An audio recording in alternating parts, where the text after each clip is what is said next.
তোমাদের জন্য আজ আমি একটা নতুন ভিডিও নিয়ে চলে এসেছি। এই ভিডিওটি কীভাবে জিমেল তৈরি করতে হয় অথবা আরও নতুন জিমেল কীভাবে তৈরি করতে হয় তা তোমাদেরকে জানিয়ে দিচ্ছি। चलो भाई देखो अब मैं क्या करता हूँ।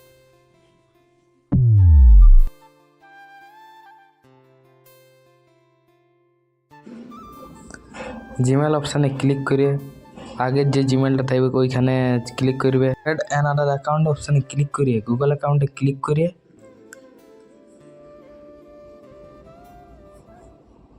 ক্রিয়েট অ্যাকাউন্টে মাই পার্সোনালটা দিয়ে তারপর নামটা দিয়ে দিবে, তারপর নিচে লাস্ট নাম দিয়ে দিবে, তারপর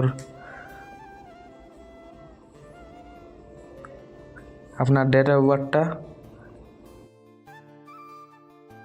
জেন্ডারটা চুজ করে নাও, তারপর নিজের পছন্দ মতো জিমেল অ্যাড্রেস চুজ করো। নেক্সট অপশানে ক্লিক করে নিজের পাসওয়ার্ডটা বসান দাও, এরপরেই তোমার অ্যাকাউন্ট ক্রিয়েট হয়ে যাবে।